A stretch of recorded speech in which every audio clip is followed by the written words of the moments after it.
saberia explicar biblicamente como pode Deus ser justo ao justificar um pecador ímpio? Isso sim era um grande problema para Deus. Mas, graças a Deus, a solução está na cruz de Cristo.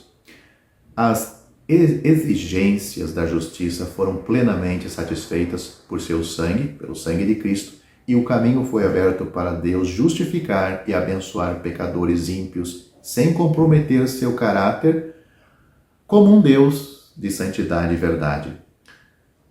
O objetivo de Deus desde a fundação do mundo foi a bênção do homem. E esse objetivo foi alcançado não minimizando no menor grau seu julgamento contra o pecado, mas por aquele que foi provido, que foi capaz de suportar esse julgamento em toda a sua severidade e esgotá-lo, de maneira que, enfim, o clamor veio da cruz: está consumado.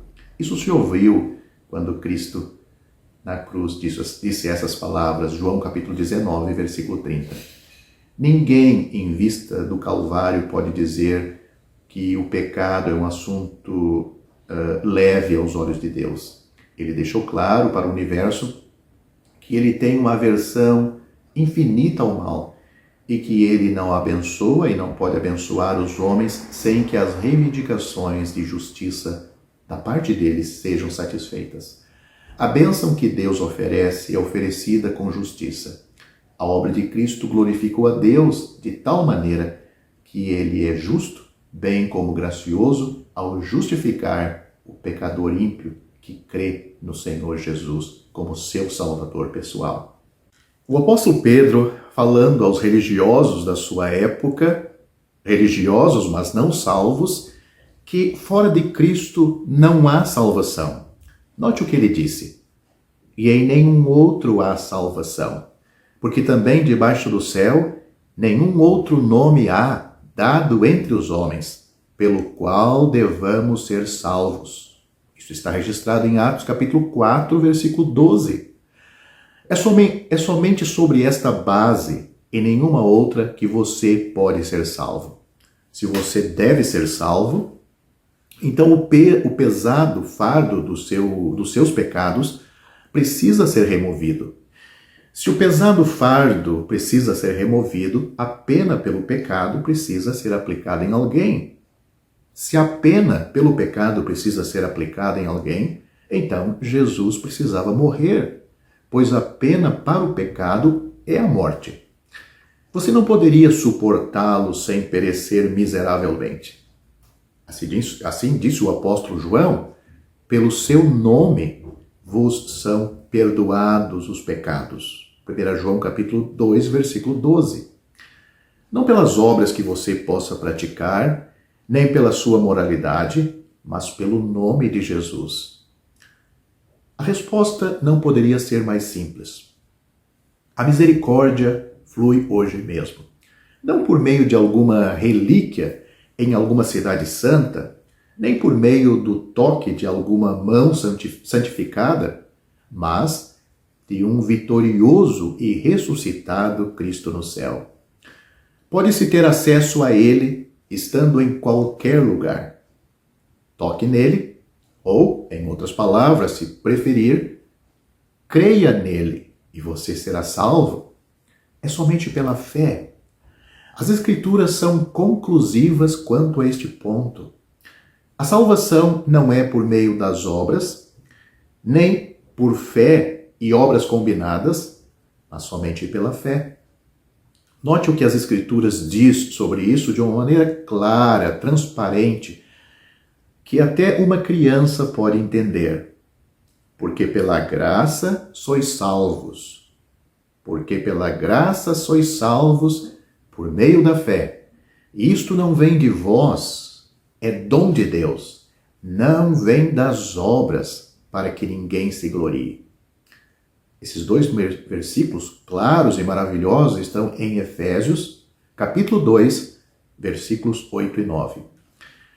Mas preciso alertar que existe multidões de pessoas que creem no que ouvem acerca de Cristo e do Evangelho, mas que nunca creram confiadamente no Senhor Jesus para a sua salvação.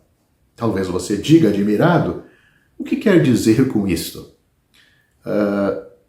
Não parece haver muita diferença? Pelo contrário, existe uma diferença da máxima importância. Suponhamos que eu esteja a passear com um amigo numa das ruas principais de alguma grande cidade.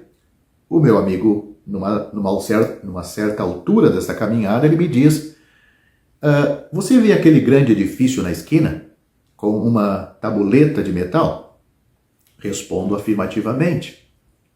Ele diz novamente: bem, é ali que fica o maior especialista em doenças do coração.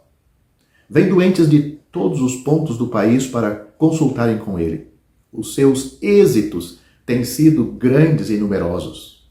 Nesta altura, o famoso médico sai do edifício e entra em seu carro, pelo que tenho a oportunidade de vê-lo. Felizmente, o meu coração funciona muito bem. Acredito em tudo o que o meu amigo me informou acerca do médico, mas as informações não têm para mim importância, pois não necessito dos seus serviços clínicos hoje. Suponhamos, porém, que poucas semanas depois desta conversa, eu adoeça de repente com fortes crises cardíacas. Lembro-me logo daquele médico. Mando chamá-lo e coloco-me sem reserva em suas mãos, recuperando assim a saúde. Agora, já conheço o médico, conheço a sua perícia e quando falo dele é com ânimo, pois estou grato por aquilo que me fez. Em resumo, entreguei o meu caso ao médico e descansei confiado em sua sabedoria e capacidade, enquanto antes apenas acreditava no que ouvia acerca dele. Esta é a única resposta sensata. Fé no Senhor Jesus, fé para a salvação, como um pecador perdido. Descansa nele, totalmente nele.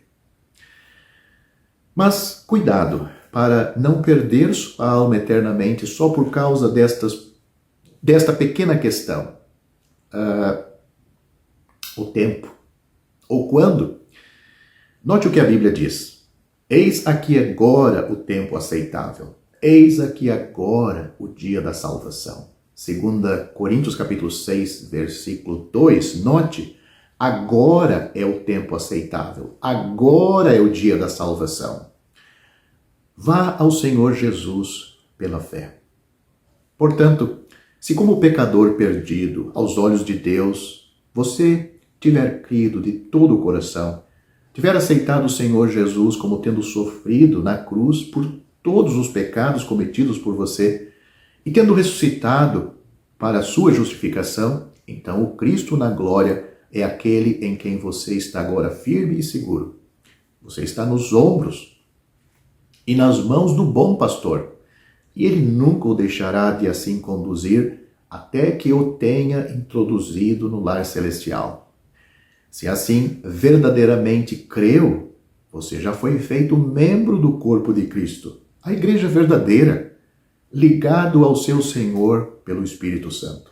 E agora, a caminho do lar, ele se alegra em reunir os seus em torno de si, fora do arraial, ou seja, do sistema religioso, da cristandade dos nossos dias.